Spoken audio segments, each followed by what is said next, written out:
Hey and welcome, I'm Lorelai of Namasturm Yoga. This is just going to be a 15-minute practice for those days where you don't have a lot of time, but you do want to get a little bit of yoga in. Let's go ahead and come to tabletop. So starting on hands and knees, we'll do a few cat-cow stretches just to get the spine warmed up. Head and tail lift, chest and belly drop. And this is a good time to just start your breathing, connecting it to the movement of the body.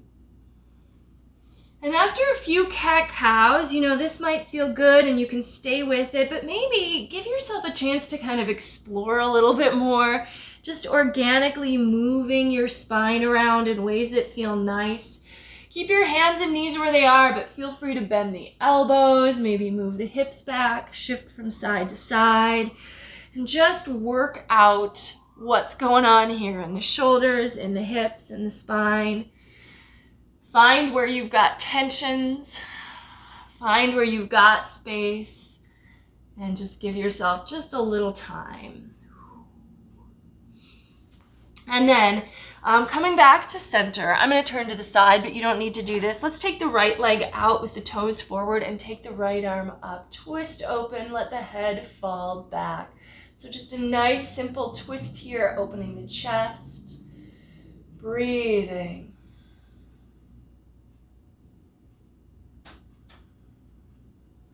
And then come back to center, hand and knee to the floor, and switch to the other side. Left toes forward, left arm up, let the head fall back. Breathe.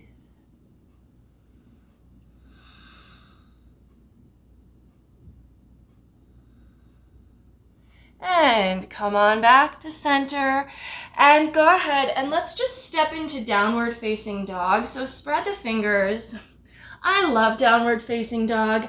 If you disagree, you can always sub in a child's pose for downward facing dog, but I find that even if I had just 1 minute, I would probably choose downward facing dog as the pose that I would do. We can really strengthen and lengthen the upper body here, but we also get a chance to open the legs. If they're starting to feel a little warm, you can straighten them a little more, or you can just keep pedaling from heel to heel. And then let's go ahead and step, walk, or hop the feet to the front of the mat and just take a nice, simple standing forward fold. Feet can be about hip distance apart. Step the right foot back. Keep the left knee over the ankle and then float on up to high lunge. So crescent pose here. Reach through the fingers, soft through the shoulders, strong back leg. Breathe. Take the hands to the floor and let's step to plank. So shoulders over wrists, reach through the heels, reach through the head, strong through the core of the body. Make sure you're breathing here. So if we're gonna hold a pose, really try to make the most out of it. And then down to the floor. You can take chaturanga if you want to, or maybe just bend the knees and take those knees down first, up to you. Let's take a good Sphinx pose. So elbows under shoulders, forearms stretched out in front. Come on up with a heart. And then you can stay in Sphinx or spread the fingers. Start to straighten out the arms. Keep space between the ears and shoulders. Soft glutes. And then if you want to, walk the hands back and come all the way to Cobra. If you want to go deeper and you're ready for it, walk the hands back another inch or so. Press the palms down. Tops of the feet press down. Float the thighs off the floor for up dog. And then roll over the toes, lift the hips, and find your way into downward facing dog again. And breathe. Inhale, look to the front of the mat. As you exhale, again, step, walk, or if you're up for it, you can hop forward. Now this time, feet together, so let your big toes touch. Keep your heels slightly apart, fingers to shins. Flat back, reach the head away from the tail, Ardha Uttanasana. And then reverse swan dive. So come on up, flat back, reach the arms out and up. Palms together in front of the heart. Inhale, reach arms out and up. Exhale, forward fold. Inhale, half lift. Then instead of just going back into a traditional sun A, we're gonna bring the fingers to the floor and step the left foot back. So we're gonna come to this lunge on the other leg. The right knee is stacked right up above the right ankle. Float on up. Find your high lunge, crescent pose.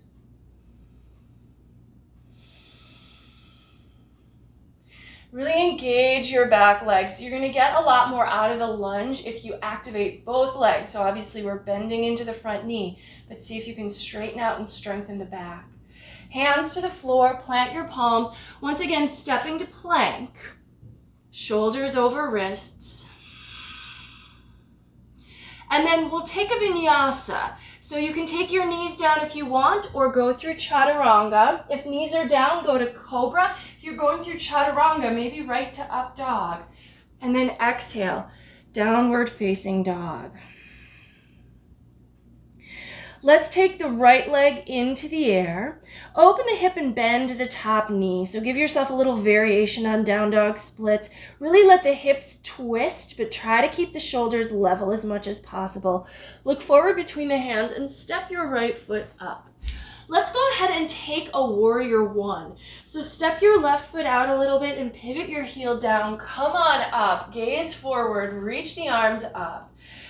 And I actually love this stretchy variation where you take your hands behind your back. So if I'm doing a short practice, I like to include like multitasking poses, right? So we've got the lunge going, we're working in the hips, but now we can also add in the shoulders. So we're gonna let our upper body come down, rest your torso on your thigh, or drop it down inside. Let your head hang heavy. Keep deepening the lunge in your front knee. Keep pressing your back heel down and breathe.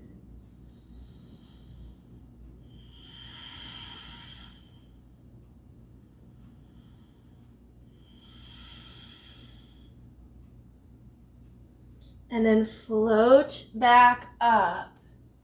Take the arms up, straighten the front leg, and then let's just come to a nice wide forward fold here, fingers down, or if you want to make it into a more full pyramid stretch, step your back foot a little closer in so you can level out your hips and fold down over that right leg. Breathe. Again, keep your back heel rooting down even though both legs are straight here. And then plant the palms. If you'd like to take a vinyasa, go ahead and take a vinyasa.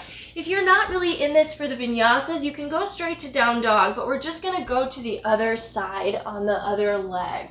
So from downward facing dog, you'll take the left leg into the air, open the hip and bend the top knee. Point the knee to the sky, let your heel drop to your hip.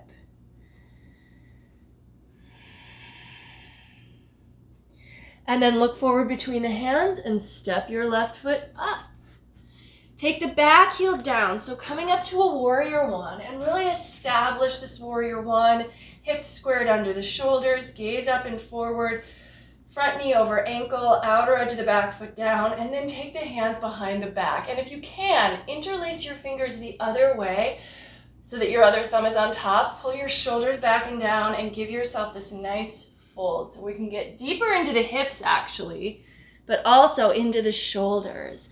Let your chest, if it can, drop down inside the thigh. Let the head hang heavy. Maybe it comes down near your calf or ankle.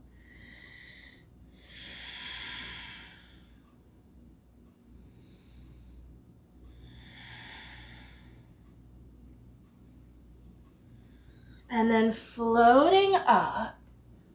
Let go of the hands and reach the arms again. Straighten up the front leg and then fold down over it. And to get into more of a deeper, more classic pyramid stance, step the back foot just a little bit closer. Feet are about hip distance apart. Back heel stays down. Front leg is straight but not locked. Hips should be pretty level. So check in, and if you need to adjust that, see if you can adjust.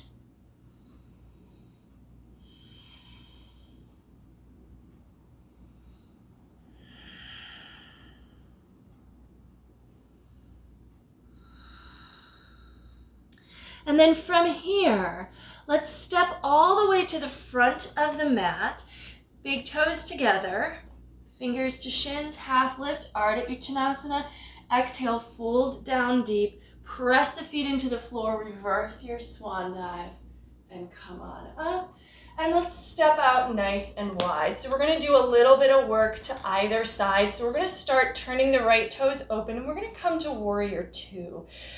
So we will do a few little warrior poses here in this short sequence. Front heel and back arch line up, arms out, and then just bend into that front knee so we get that nice lunge.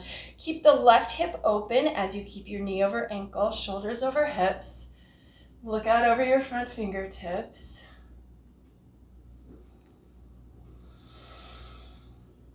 Turn the front palm up. Stretch back for reverse warrior, but then we're just going to go right into half moon pose here.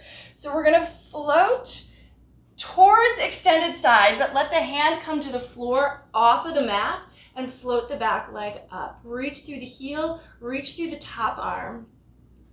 For me, half moon pose is one of my favorite standing balance poses. I don't know why, I just enjoy it. I feel like it feels good to extend everything in all directions. But I also like Ardha and if you want to add that on here, maybe bend your top knee, reach back for the foot, and pull the heel away from the hip. Let your chest open just a bit.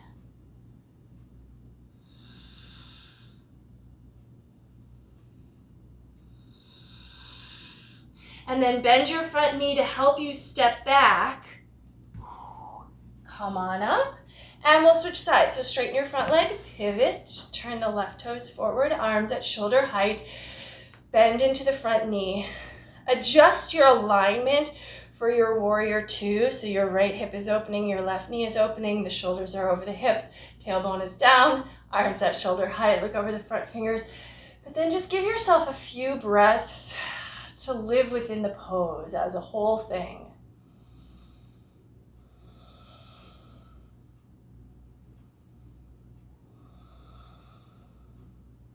Turn the front palm up, take a reverse warrior, stretch it back, and then we're going to flow right into half moon. So let the fingers move off the mat. You certainly can use a block here, but if you don't have one handy, especially if you're just practicing kind of on short notice in the space that you've got, extend in all directions. And if you did on the first side and you like to, maybe bend your top knee behind you, reach back with your hand for the foot. And Ardha it challenges the balance, but it also adds a little back bend to our practice.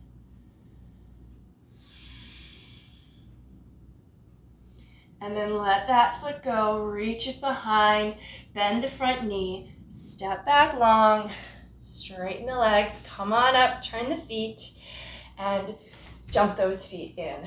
Let's go ahead and come to our knees. We're just going to take a little dolphin pose here. So we're going to work into the upper body, a little bit of stability work, forearms to the floor, interlace fingers, elbows under shoulders, tuck toes, lift knees and hips, and move the heart back. Release the neck so the head can just hang down heavy. And then from here, let's take the right leg up into the air. If you're feeling ambitious, you can bend your left knee and take a couple little hops up off those left toes. And then take the right foot down, and we'll do the other side. So left leg goes up, reach for the ceiling, head is not on the floor. And then maybe a couple little hops here if you want to just get yourself airborne for a moment. Toes to the floor, knees to the floor. Let's come back into child's pose, hips to the heels, forehead comes down.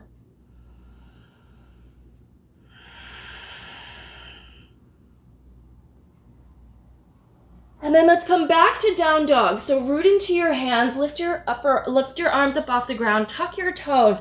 Keep reaching your hips back, try to keep your spine long, and then float the knees off the floor. Let's take the right leg into the air, open the hip, bend the top knee, but we're gonna just pull it forward behind the right wrist. Use your left toes to walk the left leg back. We're gonna take a short pigeon stretch. I feel like it's a lot of people's very favorite pose, and if you've only got a short time to practice, you don't want to leave out the good stuff. Go ahead and come on down. Just a few breaths here.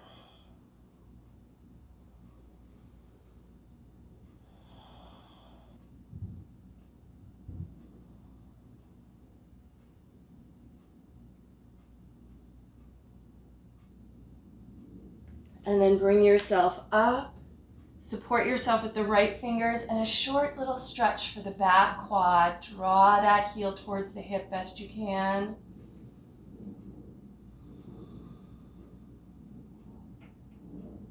Letting that go and switching sides. Back to down dog. Take the left leg up, open the hip, bend the top knee, and then move your left knee forward behind the left wrist, shin across the mat. All that good stuff for the setup. Extend your leg behind you and fold down. We'll take 5 to 7 breaths here.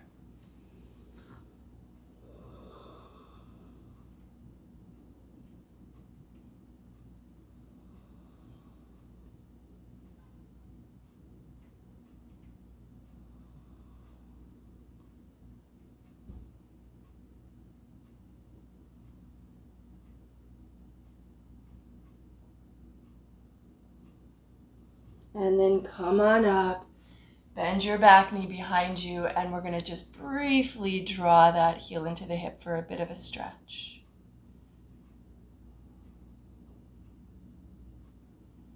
And then let go of that foot, and from here we can actually just roll to our hip and come to a cross-legged position. So when we do a short practice like this, it's not a complete practice, but it does give our body a little bit of a chance to move, stretch, and strengthen. If you feel like you want to do more now that you've gotten to your mat, please feel free. If not, bring your palms together in front of the heart, close the eyes. Tune into your breath for one more moment. The light in me recognizes and honors the light in you. Thank you so much for joining me for a short practice. Namaste. See you next time. Don't forget to subscribe, like, share, and comment if you'd like. Take care.